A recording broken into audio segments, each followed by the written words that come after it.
Quelle heure là? Qu'est-ce qu'il fout, bordel? Putain, on a un essai à tourner quoi, merde!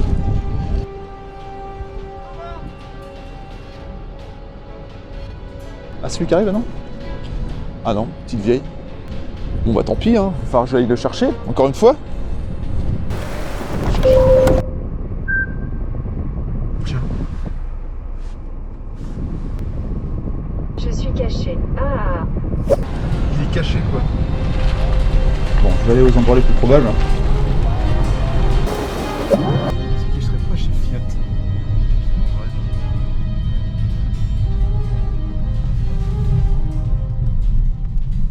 Oh non, bah oui, c'est dimanche, c'est fermé.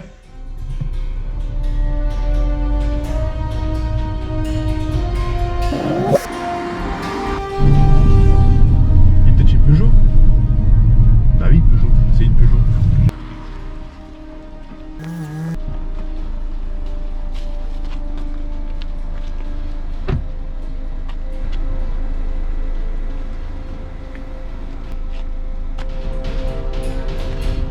Ou alors, il s'enfile encore un café.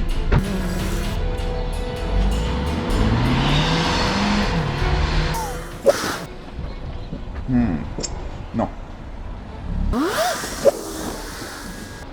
Ou alors il fait encore une pause pipi.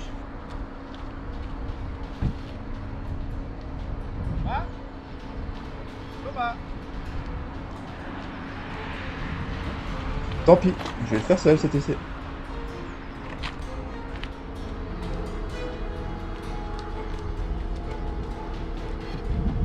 Peut-être que je peux mettre les pieds dans le coffre en fait.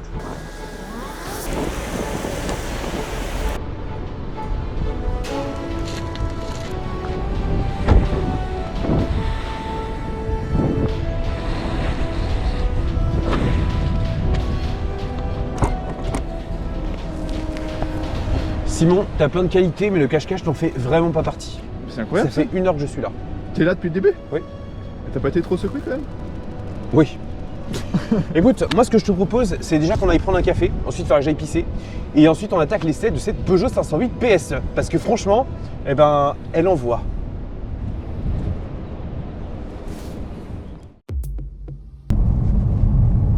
Bon, bah maintenant que j'ai rejoint Simon ou que Simon m'a rejoint, c'est une autre façon de voir les choses, on va pouvoir parler un petit peu plus de cette Peugeot 508 PSE, la Peugeot la plus puissante de série jamais produite par la marque. Et ça, c'est quand même une belle promesse. Bah oui. Parce que la Peugeot la plus puissante, la dernière Peugeot la plus puissante, c'était un 5008. Version hybride 300 chevaux. Et franchement, c'est pas hyper excitant. Vendait pas du rêve quoi, forcément. L'autre version PSE, Peugeot Sport Engineered, c'est vraiment déjà une base qui est quand même super excitante parce que la 508, c'est quand même une très très belle voiture. Remplaçante conjointe de la 407 et de la 607. Tout à fait. Une belle ligne qui tranche largement par rapport à ce qu'on avait avant. Enfin, c'est une voiture qui a plein de promesses et qui veut en offrir beaucoup pour un prix quand même assez élevé pour la marque, c'est vrai. Mais la volonté de Peugeot, c'est de marcher sur les plates-bandes des Allemandes. Pour ça, il y a un premier point, c'est l'esthétique. Allez, c'est pour vous.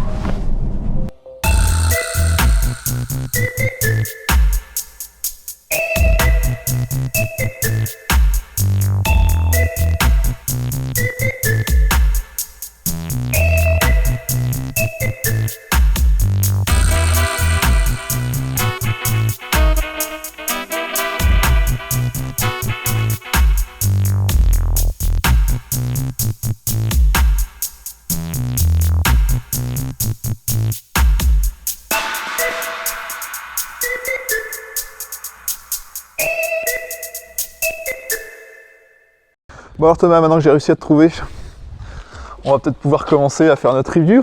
Bah écoute, je pense qu'il y a beaucoup de choses à en dire. Tu savais que c'était, enfin oui, je pense que tu savais, c'est la Peugeot de série la plus puissante qui a jamais été créée dans l'histoire de la marque. Elle est magnifique. Ouais, franchement, c'est une belle auto. Ça fait un moment, franchement, ça fait un moment que j'attendais de pouvoir la voir enfin. Après l'avoir découvert au Mondial de l'Auto, c'était... Peut-être c'était 2 ans. C'était au Mondial ou c'était à Genève d'ailleurs, je sais même plus. J'ai un doute. Bonne question. Elle avait une sacrée gueule et c'était un concept. C'était un concept Et car. le concept, il est là parce qu'il n'a pas changé. Presque pas. Pour une fois, on a un constructeur qui ose sortir un modèle qui sort un peu de l'ordinaire, tout en gardant, comme tu viens de le dire juste avant, l'esprit du concept car. Complètement. Bravo Peugeot pour ça. Qu'est-ce qui change principalement entre le concept car et la version de série? Eh ben, moi, le principal truc que j'en retiens, c'est qu'il manque les petites ailes d'avion. Ouais, qu'il y avait juste là. Ça, on les a perdus au profit d'une petite canule avec 3 bandes, couleur kryptonite, qui sont tout simplement les couleurs PSE. Et oui, c'est la nouvelle branche sportive de Peugeot. Pourquoi PSE? On avait GTI. GTI, c'était la légende, c'était la 205 GTI, c'était la 208 Exactement. GTI. Le renouveau de Peugeot. Vous êtes certainement en train de vous dire « Ouais, mais Peugeot, ils avaient un truc de fou furieux et ils l'ont abandonné. » Mais en fait, il faut comprendre un truc, les gars. Peugeot, ils auraient très bien pu mettre un gros 5 cylindres, un V10, un V12. Tout est possible. Mais sérieusement, s'il y avait eu un malus de 30 000 balles, vous l'auriez vraiment acheté cette 508? Moi, je pense pas. Sous le capot, on retrouve un moteur Bah, un moteur essence, 4 cylindres, d'une cylindrée de 1,6 litre. 1,6 litre, donc C'est le 1,6 très litre petit. THP, hein, donc, notre fameux THP qui continue son bonhomme de chemin. Voilà. Et qui est pourtant encore très décrié de nos jours. Hein. Tout à fait. Le THP, il a une réputation, mais c'est costaud. Bah ouais, c'est clair. Alors que pourtant, il a été fiabilisé. Enfin, voilà, sur les dernières générations, il fonctionne parfaitement. Il y a très peu de soucis. Mais bon, le problème, c'est qu'avec tout, de manière générale, en fait, c'est que les gens aiment bien se plaindre quand ça fonctionne pas. Bizarrement. C'est Mais quand très ça français, fonctionne, ça. Hein. ouais. Alors que quand ça fonctionne, eh ben, on dit rien.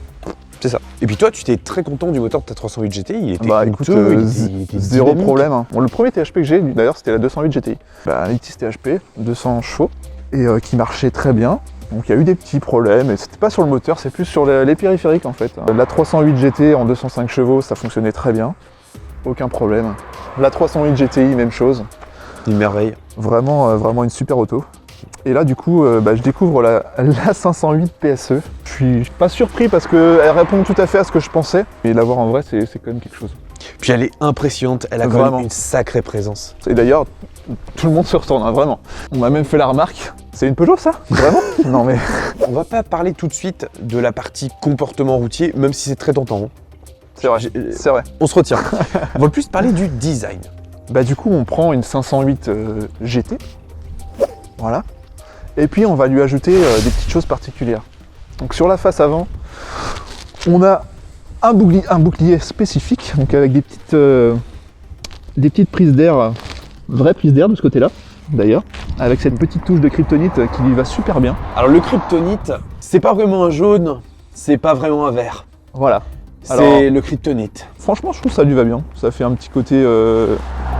j'aime bien ces petits contrastes. Ça va bien avec le gris. Exactement. On retrouve une calandre imprimée en 3D. Alors, je sais pas si elle est toujours imprimée en 3D, mais en l'occurrence, sur le concept, elle l'était. Tout à Mais fait. c'est une calandre qui est vraiment originale, donc spécifique à la PSE. Et pour la face avant, on va retrouver aussi les petites ailettes. Ces petites ailettes Ça, là. c'est une œuvre d'art. Alors, c'est très joli. Ça ne sert à rien. Ça fait tuning. Et ça fait très bon ramasse-cailloux. N'est-ce pas, Thomas? Alors, effectivement, j'ai eu une expérience désagréable avec des cailloux durant cet essai. J'ai remarqué que les petites ailettes telles qu'on a là ont tendance à accumuler les cailloux assez rapidement. Est-ce qu'on en a là? Ah, des petits cailloux. Des petits cailloux. Alors, bon, moi personnellement, qui aime bien les belles voitures, quand j'aime bien en prendre soin, eh ben, j'ai un petit peu du mal à me dire qu'il y a des petits cailloux qui viennent se frotter à la carrosserie, quoi. C'est vrai. Mais attention, il n'y a pas que les petits cailloux. Il y a également les gros cailloux. Voilà, il y a 5 jours, j'ai officiellement fait mon premier pare-brise. J'en suis pas fier, mais j'ai reçu un impact. Et de toute façon, vous allez forcément le voir durant la vidéo. Au moins, les choses sont dites. Voilà, c'était un gros caillou qui m'a été envoyé par un camion. Donc voilà, bref. Et c'est quand même une très belle voiture. Et bon, il y a un truc que je vois. Regarde ce double bosselage du toit. Hein, c'est joli, hein. Ah, c'est magnifique. C'est joli. Des jantes spécifiques, Des jantes en 20 pouces. voilà, avec des branches pleines. Ça, c'est pour l'aéro, hein, vu que on est sur un véhicule hybride, on apporte un petit peu d'aéro supplémentaire pour éviter le frottement dans l'air. On retrouve les freins de la 308 GTI. On y revient.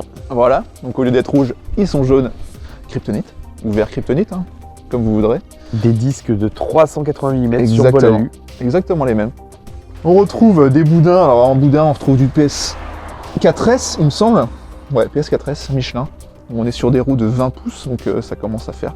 Mais ça lui va super bien. C'est bien Vraiment. dimensionné. Ouais, non, c'est... Et toujours dans le petit détail, on a un sticker là, qui est une option. On peut le retirer en option gratuite. D'accord. Avec des 3 bandes Kryptonite. Kryptonite. La ligne de caisse, je t'en avais parlé, moi je Ouais. trouve ça magnifique. On a un délicieux dévers qui est au niveau de l'aile, qui permet de prendre la lumière superbement et ça fait des reflets fabuleux. Ça lui va super bien.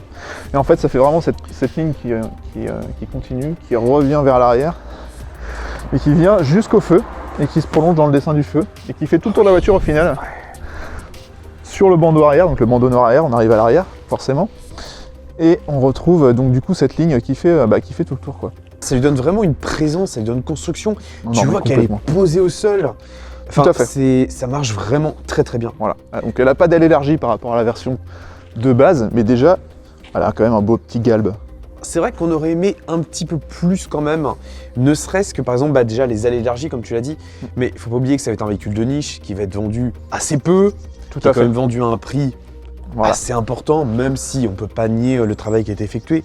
Donc on retrouve nos petites ailettes, donc une à l'avant, une à chaque roue en tout cas.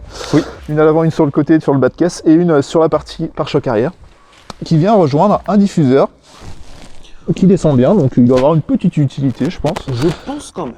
Et des petites sorties d'échappement. Alors là, on disait c'est un petit peu dommage quand même. Ouais. Certes, ça chante pas très fort, mais bon, dans le look général, ils auraient quand même peut-être pu augmenter un petit poil. On va pas se plaindre, on a des vraies sorties. Voilà, c'est ça. Et tout le monde ne peut pas en dire autant. Oh là là, on a encore clashé les Allemandes. Oh là là, mon Dieu. On arrive sur ce plan-là. Alors, je sais pas ce que vous en pensez, mais c'est très vide. En même temps, j'aime bien, parce que du coup, on n'a pas d'essuie-glace arrière, donc c'est très simple, Très aérien. très aérien. Et en même temps, j'ai l'impression qu'il manque quelque chose, un petit, je sais pas, un petit béquet, quelque chose. Alors que quand je la vois de profil, je trouve que c'est parfait. Honnêtement, j'avais pas du tout fait attention à ce détail-là, mais c'est vrai que maintenant que tu le dis, en plus toi t'es plus grand donc t'as plus de hauteur, tu la Ouais, vois c'est de peut-être plus haut ça. aussi, tu vois. Je sais pas si c'est la couleur qui fait ça, mais en fait, j'ai toujours eu l'habitude aussi de voir des voitures avec un petit béquet, un petit quelque chose. Mais bon, après, c'est la berline coupée, donc forcément, faut que ça descende beaucoup. Donc ça aurait été dommage de casser la ligne avec un petit merdier qui remonte. Tout à fait. Il y a quelques secondes, tu as parlé que c'était peut-être la couleur qui donnait cette impression-là. Parlons Possible. de la couleur. On retrouve quelque chose qu'on connaît beaucoup sur une autre marque. C'est une peinture métallisée. Exactement. Alors je crois que c'est le gris sélénium qui s'appelle. Tout à fait. C'est très On très voit. beau. Et donc ça c'est la couleur qui est offerte de série. Donc un gris intermédiaire qui est assez bestial. L'offre en couleur elle est malheureusement assez réduite. Donc on retrouve le gris, on retrouve le blanc et puis le noir. Voilà. Voilà, une palette simple. Sobre, mais avec les petites touches de kryptonite, ça donne son petit charme. Et cette 508 elle existe également en version break. Eh oui. Break. Break. SW on dit chez Peugeot. SW, tout à fait. La 508 fait partie des berlines qui, en break, je trouve, sont sublimées. Malgré qu'en berline, elle est quand même très belle. On retrouve les montants de porte supprimés. Mais comment ne pas citer ça? Alors ça, franchement, ça donne son petit côté premium un petit peu, on va dire. Autant à l'avant qu'à l'arrière. Voilà. C'est très très beau. À l'arrière aussi. On retrouve d'ailleurs un petit faux carbone. C'est mignon. Ça donne du détail. Et du détail sur une voiture, ça donne toujours un petit côté plus premium. Et parce que Peugeot se tourne vers le premium. J'ai tendance à me plaindre dès que je vois une assiette, c'est-à-dire une trappe à carburant tout à fait ronde. Là, c'est quand même bien intégré.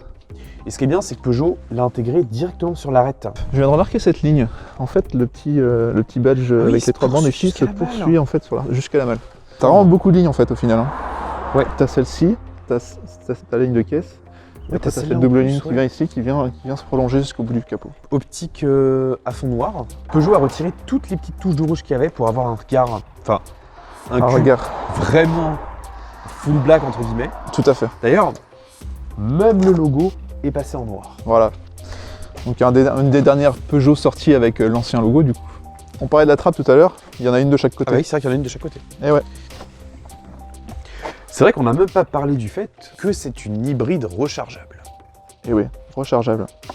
Vraiment, elle en impose. Alors, il y a forcément les anti-français qui vont dire « Ah, Peugeot, c'est de la merde, je veux un V8, je veux... » Enfin, bref, ta gueule. Voilà. Ce genre de voiture-là, c'est malheureusement voué à disparaître. Alors oui, elle n'est pas parfaite.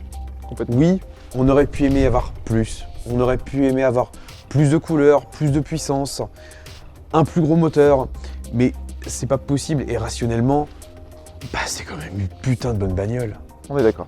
Alors on peut peut-être vous montrer le moteur. Je sais Ah pas. mais direct. Bah Allez, à l'intérieur, c'est vrai que ça fait partie parce que le moteur ça fait partie de l'intérieur mais en même temps de l'extérieur. Donc comme on disait, on retrouve le 1.6 THP, donc dans sa config 225 chevaux. Non, 200 chevaux. 200 chevaux. Le D'accord. 225 n'était pas compatible avec l'hybridation. Un 1.6 à soupape, 200 chevaux, qui est couplé à 2 moteurs électriques. Donc il y en a un qui est à l'avant, qui développe 100 chevaux, et il y en a un au cul qui développe 113 chevaux. Donc c'est une puissance totale qui est-elle limitée à 360 chevaux. On voit un petit bout en dessous. Par là. On repère souvent par les câbles de couleur en fait, qui sont Ah mais oui. les câbles d'alimentation électrique. C'est relativement propre, on va dire. Oui, c'est vrai, Tout est à effectivement. sa place. Bon après, voilà. Une jolie poignée qui se tire très légèrement, pas de bruit. Tout à fait. Alors on C'est retrouve agréable. les poignées des 308 et autres consoeurs actuels. Je te propose qu'on commence par la contre-porte pour changer un Ouais. petit peu. De très beaux ajustements. Cette pièce focale, elle est magnifique, elle est micro-perforée. C'est très très beau. Ouais, c'est bien intégré. Ouais. Ça me rappelle un petit peu la Mazda 3. Je sais pas ce que t'en penses. Très juste. Je sais pas si sur la 508 c'est une option. Alors je crois que cette série, il me semble. Sur la PSE peut-être. Ouais. Ouais. Ah oui, je voulais pas préciser, mais la configuration qu'on a là, c'est vraiment une configuration sans aucune option. C'est-à-dire que tout ce que vous voyez sur la voiture est de série. D'accord. Si vous la commandez chez Peugeot, vous aurez exactement la même. Ici, on a un plastique qui est moussé, très légèrement, Très légèrement. mais ça fait le taf. Une petite bande d'éclairage.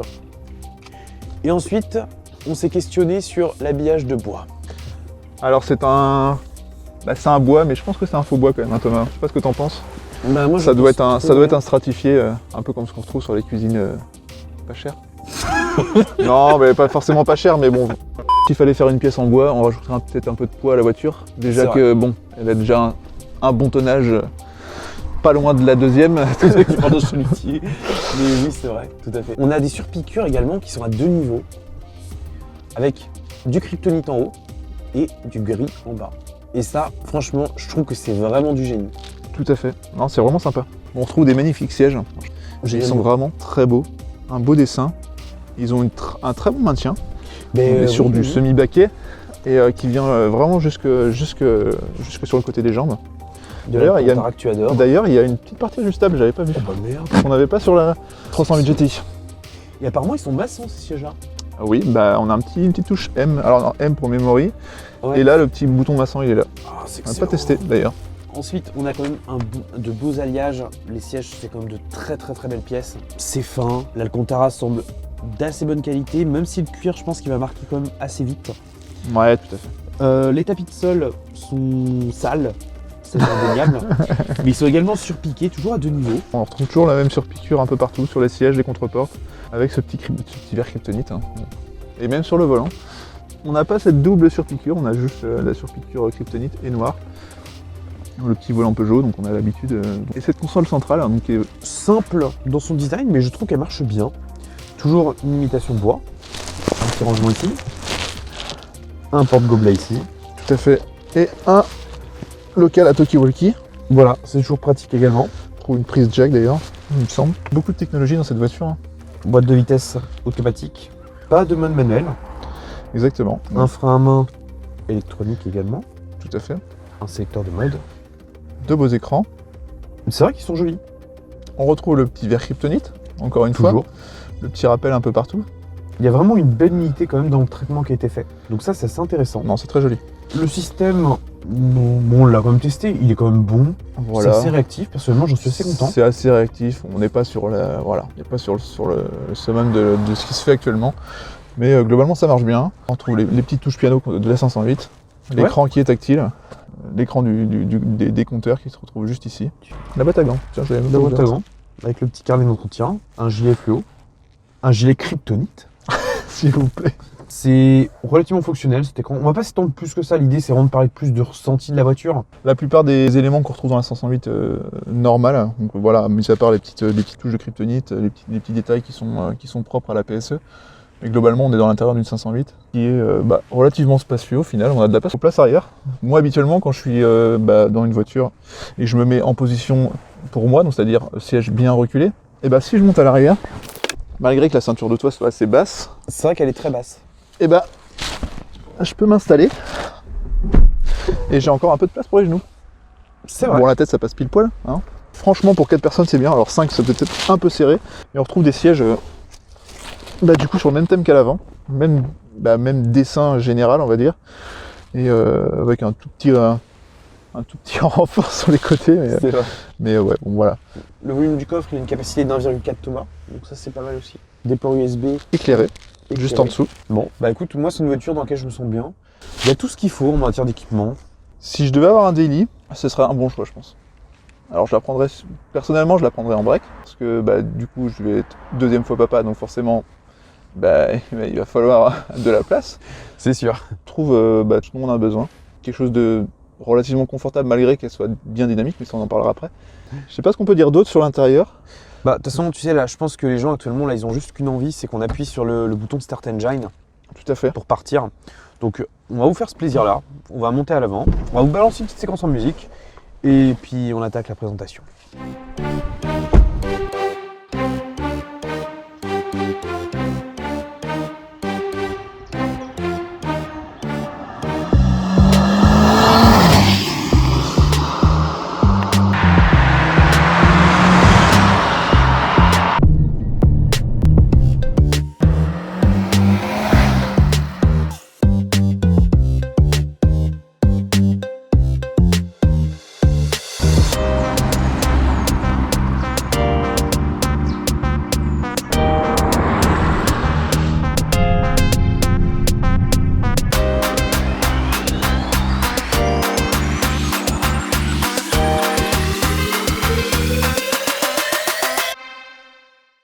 Bon, on se retrouve maintenant pour l'essai un peu plus dynamique de notre 508 PSE. On va resituer un petit peu le contexte. La 508 PSE, initialement, c'est une berline, tout ce qu'il y a de plus sage. Les puissances tournent autour des 130 à 160 chevaux. Bon, de nos jours, c'est pas énorme. Il y a eu une version GT que tu as l'occasion d'essayer, je crois. Tout à fait, en 225 chevaux. Boîte auto EAT8, comme celle-ci. C'était plutôt dynamique, c'est la première fois que je découvrais du coup le châssis de la nouvelle 508. Globalement, j'étais plutôt surpris par rapport au gabarit du véhicule. Elle était plutôt dynamique, elle s'inscrivait très bien dans les virages d'ailleurs. Pas trop lourde, c'est une super berline du quotidien. Ensuite, les années ont passé et on est en 2019. Peugeot propose un concept car nommé 508 PSE. Quand ça a été annoncé, franchement, on se demandait d'où ça sortait. Et voilà. PSE, qu'est-ce que c'est? Et bien en fait, c'était le renouveau, on va dire entre guillemets, la nouvelle version de Peugeot Sport, en fait, c'est Peugeot Sport Engineering, qui apporte la touche électrique.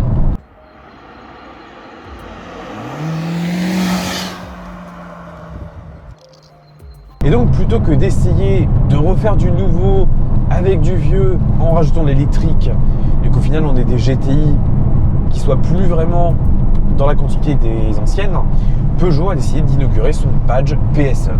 L'architecture de cette 508 PSE, on a quelque chose d'un petit peu différent. Déjà, on a une hybride rechargeable. Tout à fait.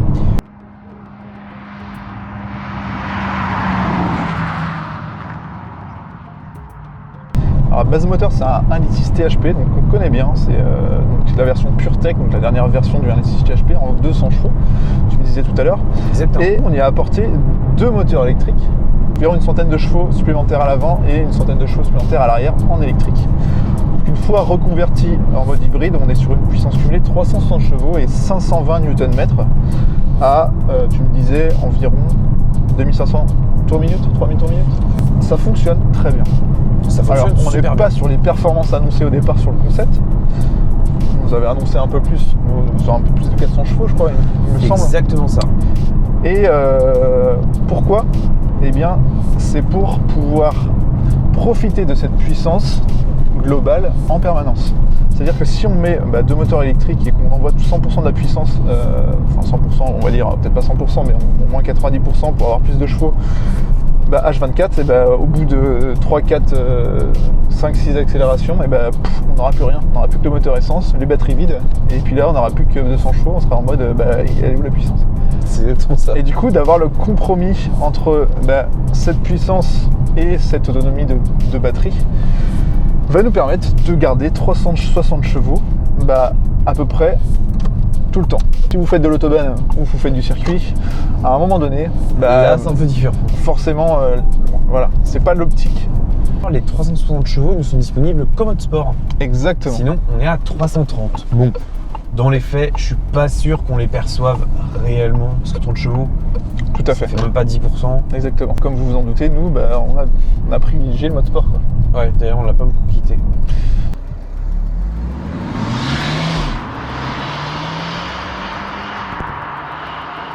La voiture démarre toujours en mode électrique. Donc quand vous démarrez et vous appuyez sur le bouton start, il se passe pas grand chose, mis à part qu'on vous dit véhicule prêt ou quelque chose du genre. C'est parce qu'on n'a pas une hybride classique, on a une hybride rechargeable. Exactement. Donc si on veut, on peut rouler 42 km en 100% électrique, à partir du moment où la batterie est chargée à 100% bien entendu. Et d'ailleurs, il y a un petit point sur lequel les gens s'interrogent beaucoup, c'est les différents types d'hybridation. Je pense que ça peut être intéressant de faire un petit topo là-dessus. Dans un premier temps, on a la micro-hybridation qui peut être reliée à un système 24 ou 48 volts qu'on appelle également alterno-démarreur. Tout à fait. Ce type d'hybridation-là, qui est légère et qui engendre un tout petit surcoût, elle est relativement inutile. Le but, c'est de gagner quelques 0 litres au 100. Je pense que vous faites un régime et vous perdez 10 kg, je pense que ça aura le même effet sur la consommation que d'avoir ça. Exactement. Ensuite, on a l'hybridation classique. On a une petite batterie, un petit moteur électrique qui fonctionne toujours en lien avec le moteur thermique. Donc en gros, ces deux moteurs-là, ils sont indissociables. Ça permet d'alléger la consommation. Là, pour le coup, ça marche vraiment. Tout à fait. Ça permet quand même de faire des économies. C'est pas mal. Plus récemment, on a eu les hybrides rechargeables, comme c'est le cas ici. C'est-à-dire que le moteur électrique peut fonctionner totalement indépendamment, je cherchais le mot, du moteur thermique. Donc ça permet en fait de pouvoir rouler soit en mode 100% thermique, soit en 100% électrique, soit les deux. Là, niveau polyvalence, c'est quand même vachement plus sympa. Exactement. Et l'avantage, même si notre véhicule actuel n'est pas aussi fougueux en termes de sonorité qu'on pourrait l'attendre, il permet le matin, si on ne veut réveiller personne, de partir tranquillement en mode électrique. Et ça, c'est quand même un bel argument. C'est un bel argument. En termes de confort, justement, on est très bon. C'est un peu ferme, mais franchement, ça reste largement vivable. Exactement. Dans le confort, on est très proche de la 308 GTI. On est moins incisif, on va dire, en termes de châssis. En termes de puissance ressentie, on est à peu près équivalent, je pense, sachant que la poussée est quand même meilleure sur celle-ci. Celle-ci, du coup, est un petit peu plus typée GT plus que GTI. Du coup, elle offre plus de confort. Rien que les sièges, ils sont plus enveloppants. Limite, je les préfère quand même à ceux de la 308 GTI, mais ils restent confortables. D'ailleurs, il n'y a aucun compromis qui a été fait sur la dotation de série. On est vraiment très très bien. Surtout qu'on a beaucoup d'équipements qui sont des options sur des versions autres. Alors Thomas, t'as entendu un petit peu, qu'est-ce qu'on dirait aussi le rythme un petit peu pour voir ce qu'elle a dans le ventre quand même cette écoute, moi je suis jamais contre cette idée-là. On l'a quand même pas mal roulé cette voiture-là, faut pas croire. Mais moi je surkiffe vraiment, enfin c'est trop amusant. C'est très amusant, ça a beaucoup de répondants. Oui. Le moteur est vraiment plein partout, grâce au moteur électrique aussi. C'est vrai que ça joue énormément. Et en fait, tout est d'une simplicité extrême. Alors on conduit vraiment poussé dans un endroit bien connu. On a quand même des petites pertes d'adhérence, mais bon, il faut vraiment y aller extrêmement fort pour ressentir ça. Tout à fait. C'est quand même très prévenant, quoi. Tu sais quand ça va décrocher. Globalement, je sais sur ces 4 PS4S du coup, et ces jantes 19 pouces. 20 pouces. 20 pouces, tant pour moi. C'est quand même un bon rail. Cette voiture, elle enroule super bien les virages, il n'y a pas de problème. Le SP n'est pas déconnectable à 100%, mais par contre il permet sur circuit bien entendu de laisser un petit peu de marge et de laisser légèrement le train arrière chassé, et pour rattraper un éventuel sous-virage, parce que forcément la voiture est lourde.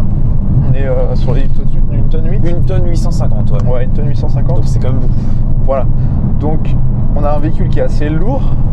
Mais je trouve que ce poids-là, tu vois, on le ressent pas tant que ça, même dans la direction est plutôt légère. La direction est très légère. Avec la vitesse, bien sûr, mais elle est très précise. Ça, j'aime beaucoup. Exactement. On ne sera pas aussi précis que la 308 GTI si on veut comparer, mais on C'est s'en sûr. rapproche quand même. On C'est s'en vrai. rapproche. Après, le poids supplémentaire du véhicule influe peut-être aussi là-dessus. Moi, j'ai quand même un bémol sur la boîte auto, le AT8. On parlait du moteur. Le moteur, très plein, etc. On peut faire plein de choses. Et tu disais, c'est d'une simplicité déconcertante, mais tellement simple qu'au final, on ne peut même pas s'en servir le plus simplement du monde, c'est-à-dire en passant les vitesses par nous-mêmes, en tous les cas de façon 100% libre. Ça, c'est un peu frustrant parce que la boîte auto, on a quand même des palettes pour avoir un mode séquentiel. Mais wow, je trouve ça tellement lent. C'est tellement lent que tu passes ou descends un Le rapport. passage de vitesse en manuel effectivement est très lent. Après, ouais. sur une accélération, la boîte, c'est une double embrayage, elle est optimisée pour passer les rapports toute seule. Sur une accélération, les rapports vont se passer relativement rapidement. Voilà, ça reste pas non plus la folie.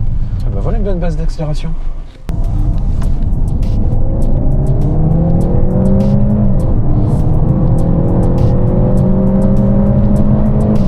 Bon, on va calmer la bête. Ouais. Le but, Qui a de frein. Alors les freins d'ailleurs, repris de la 308 GTI, on est sur la même Même taille, 38 cm. la même taille, les mêmes étriers. Ouais, moi, c'est vraiment l'absence d'un mode manuel sur la boîte qui me dérange. Tout à fait. Un mode manuel avec quelque chose de réactif. Alors effectivement, l'hybridation influe sur ce paramètre parce que du coup, forcément, il faut gérer de manière électronique du coup la puissance, les passages de rapport, mais la puissance pas uniquement du moteur thermique, mais aussi des moteurs électriques, avant, arrière. Ça fait beaucoup de choses à gérer et forcément, anticiper tous les passages de rapport, ça risque d'être un peu compliqué. Ah ouais, il propose un café. Ça, c'est du café. C'est fermé. Oui, c'est fermé. Ah.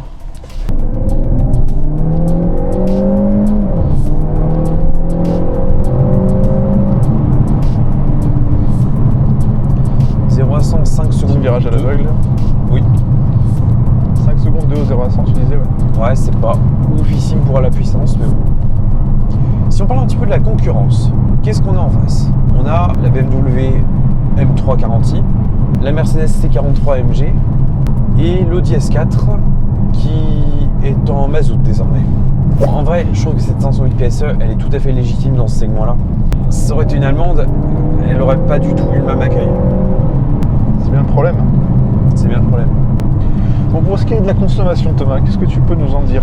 Ouf. Tu l'as roulé plutôt pas mal. Ouais. Officiellement, on est, je crois, à 2 litres au 100 km de son plein. Officieusement, En conduite sportive, en conduite sportive essentiellement, on est à 10 litres 3. voilà. En mode sport, en conduite sportive. On a un mode hybride, On devait avoir un mode éco ou en tout cas on a un mode confort, on a un mode 100% électrique et un mode 4-wheel drive pour 4 roues motrices. qui permet de répartir le couple à 50% entre avant et arrière. D'accord.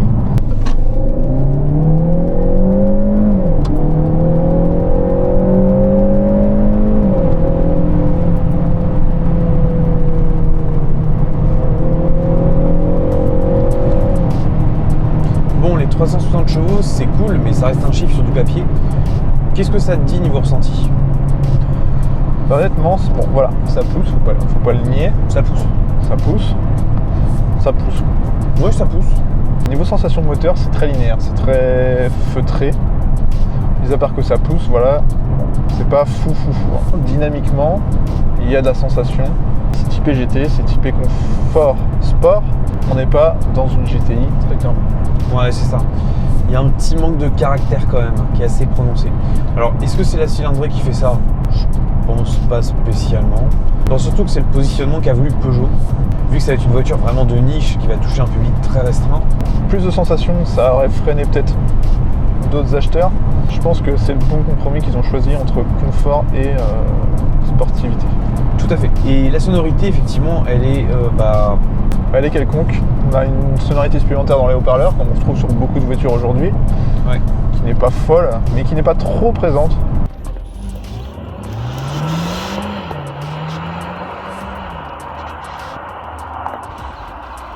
D'ailleurs, je sais même pas si elle est présente en mode normal, cette sonorité supplémentaire. Non. Non. C'est limite plus agréable en fait, c'est moins criard, tu vois. Ah va, il y a une sacrée différence. Hein.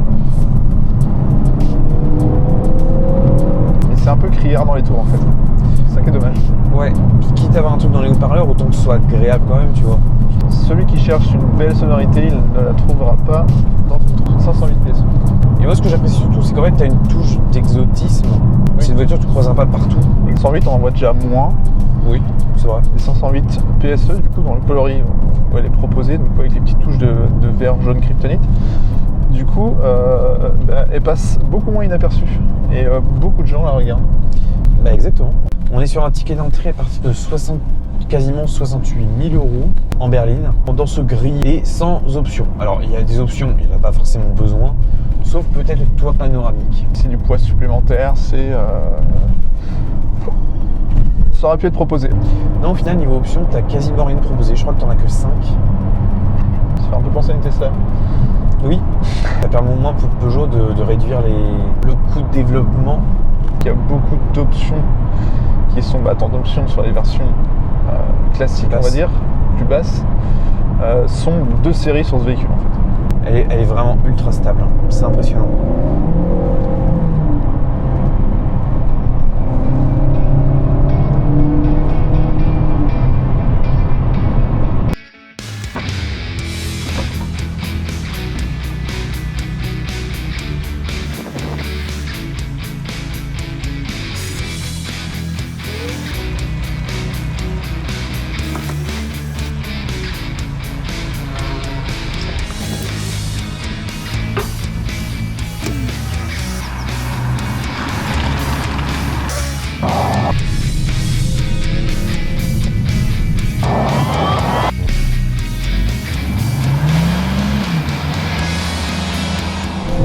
Putain, mais qu'est-ce qu'elle grippe.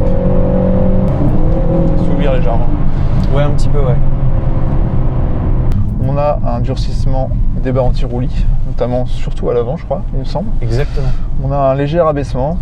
Je crois que c'est 10 mm à l'avant Ouais. et 1 à l'arrière. Ouais, quelque chose comme ça. Donc voilà, c'est pas forcément perceptible, mais ça lui donne le fait de la rabaisser un peu plus à l'avant, je pense que ça lui donne un petit côté un peu plus plongeant et ça se voit visuellement.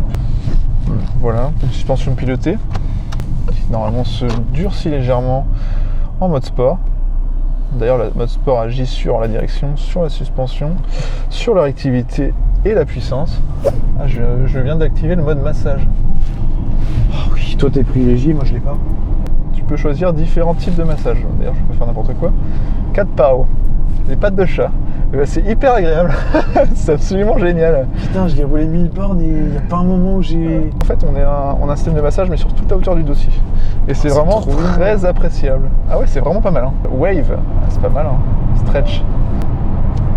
Lombaire. Ah, c'est vraiment pas mal. Hein. trop Comme on le disait, cette voiture est vraiment faite pour faire de la route. Hein. Ça, c'est le meilleur argument que vous pouvez trouver pour convaincre votre femme d'acheter cette voiture. Panoramique, généralement, ça marche bien aussi. Alors, le siège massant, c'est dommage, il n'y a qu'un siège, comme on disait tout à l'heure. Ou alors sinon, tu vois, il faudrait acheter une deuxième 508 PSE. Exactement. anglaise avec le volant à droite pour avoir justement un siège droit massant. Tout à fait. T'entends ce bruit? Ah, le bruit. C'est les freins qui font ça. Ah oui. C'était un problème sur la 308 GTI et on le retrouve malheureusement sur celle-ci. Ouais. Je te propose qu'on change de conducteur. Ouais. Comme ça, tu vas pouvoir tester le siège massant. Bah écoute. En priorité, parce que c'est quand même comme pour ça qu'on achète une 508 PS. Ah bah bien sûr. Ton siège, il est massant. T'es sérieux? Oui. Non, j'avais pas vu. Ah, ça c'est cool, ça c'est une bonne nouvelle. Je trouve ça étonnant quand même. Mais bon, ça aurait été possible. Ah, je suis passé à Donc côté d'un globalement, truc. on a un deuxième argument supplémentaire pour acheter cette voiture. Voilà, les puristes vont dire c'est du poids supplémentaire. Là, sur cet argument-là, je suis d'accord. C'est trop bien. T'as vu, c'est Oh, c'est fascinant. trop bien. C'est fou, hein. Oh là là. Ah, ce bruit de frein. Oh non, on dirait un TGV duplex en gare Montparnasse. Il est très présent là quand même. C'est horrible. Ah ouais, c'est trop bien. Oh là là. Mais en vrai, elle est trop bien cette voiture. Franchement, je m'y attache beaucoup. Certes, elle a des défauts. Mais en plus, elle te correspond vachement bien cette voiture. Bon, le problème, c'est que tu dis ça un peu trop souvent, Thomas, mais on a essayé des voitures qui nous correspondent parce que forcément, on va pas chercher à essayer des voitures qui nous correspondent pas. De toute façon, j'ai toujours été fan de Peugeot, donc forcément, ça aide. Tout à fait. Cette 508 PSE, non, franchement, Peugeot, vous avez fait du bon taf. 90% de bonheur et 10% de petits manques, de petites choses qui auraient pu être améliorées, mais bon, qui ont été un compromis, un choix de compromis qui est totalement justifié pour moi. C'est vrai. Non, en fait, voilà, ils n'avaient pas le choix que de faire ça. Mais enfin, je peux pas critiquer une voiture qui est en train de m'amasser, tu vois. Enfin, je sais pas, je me sentirais pas légitime pour ça. Je pense que tu dois vraiment prendre plaisir à partir en vacances avec cette voiture quand même. Ouais. Tu pars en vacances, tu pars à la montagne, je pense que c'est le meilleur exemple. Si on veut aller faire du ski ou si on veut aller faire des bonnes randos en altitude, c'est 8 heures de route. Et bien 8 heures de route en 508 PSE, je pense que c'est fun. Et l'avantage, c'est que quand on arrive sur les petites routes de montagne, et ben on peut se faire plaisir tout autant avec cette 508 PSE. Et en plus, tu peux vraiment venir avec tes skis vu qu'il y a une trappe à ski. Exactement, il y a une trappe à ski. Non, ces sièges sont vraiment, franchement, c'est dans les meilleurs sièges que j'ai essayé. Ouais, franchement, en vrai, pareil. En compromis sport, confort, on va dire. En termes de sport 100%, c'est pas les meilleurs sièges. Non, clairement pas. Je trouve que tu manques quand même un peu de maintien. Exactement. Non, en vrai, c'est hyper homogène, quoi. Enfin, l'homogénéité, c'est un mot compliqué. Exactement. Et dans une voiture, c'est bien, mais il faut pas que ce soit poussé à l'extrême non plus. Ce qui est bien, c'est qu'elle a quand même quelques défauts, cette voiture-là, ce qui lui donne quand même un petit peu de caractère. Exactement. Mais voilà, on pourrait forcément s'attendre à plus. Par contre, en termes de puissance, je trouve que c'est assez bien dosé. Ouais, c'est ce qu'il lui faut, je pense. Plus de puissance, on ne dirait pas non, mais est-ce qu'il y a vraiment un intérêt dans le positionnement? Non, je Pas pense forcément. Pas forcément, sensation. D'ailleurs, en termes de position de conduite, on parlait de position tout à l'heure, Thomas, qu'est-ce que t'en penses? Mais moi, franchement, je m'y sens bien. Je trouve qu'on est bien installé. On pourrait descendre un peu plus bas, je pense. Pour Ouais, les grands c'est gabarits comme moi, surtout. Oui. Comme on pourrait l'avoir sur une concurrente comme une BMW 340i, où les sièges généralement peuvent se positionner bien bas. Ouais. Qu'est-ce que t'en penses? T'as le compteur devant le volant ou le volant devant le compteur? Non, mais en fait, je suis juste bien, mais je suis juste en train de sourire.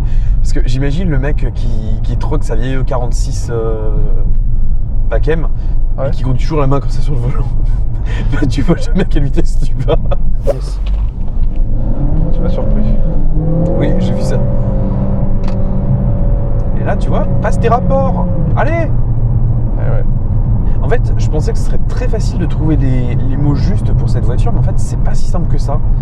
Je sais pas, je l'adore. Elle est pas parfaite, mais je l'adore. Ouais, elle est vraiment attachante. Ouais, elle est super attachante. Voilà.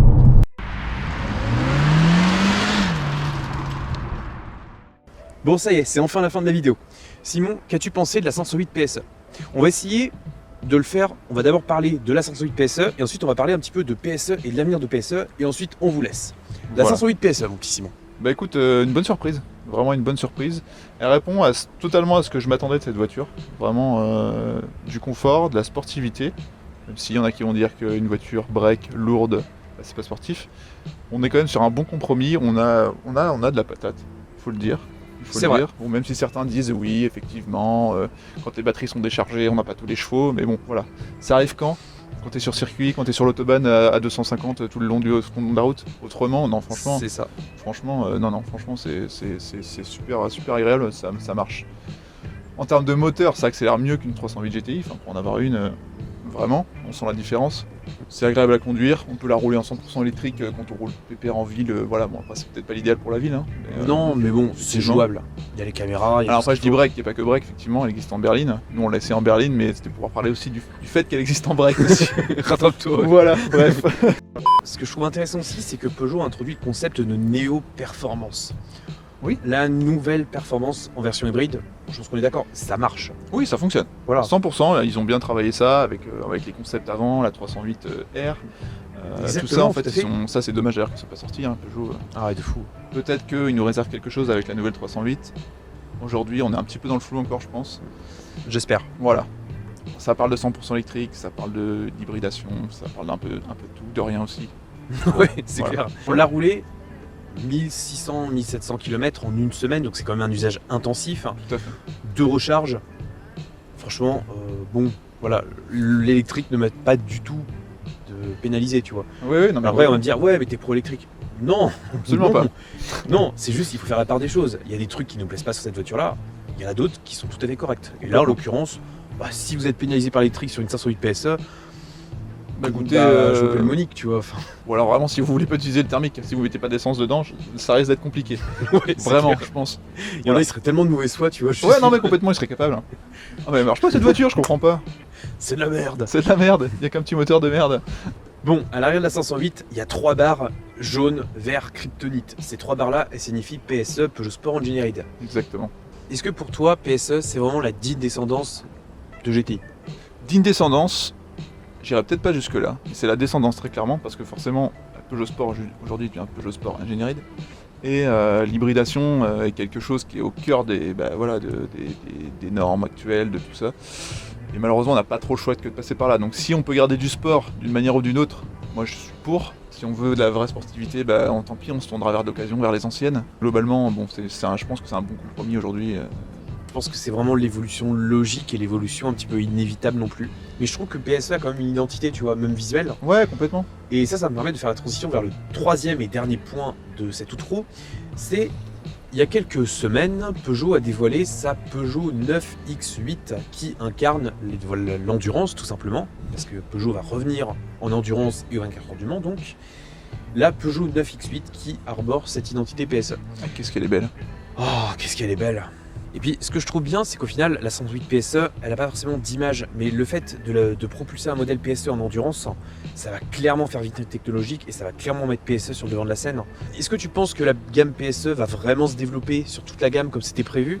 Je saurais pas trop te dire. Je pense que l'objectif c'est de faire développer cette gamme. Après, je pense que les chiffres, malheureusement, maintenant qu'ils font partie de Stellantis, maintenant qu'il y a tout ça, maintenant qu'on voit que voilà, il y a plein de réformes qui vont être faites sur les concessions, tout ça, on se dit que bon, voilà, les sous c'est le centre du on le dire d'ailleurs, Du gâteau. du gâteau, exactement.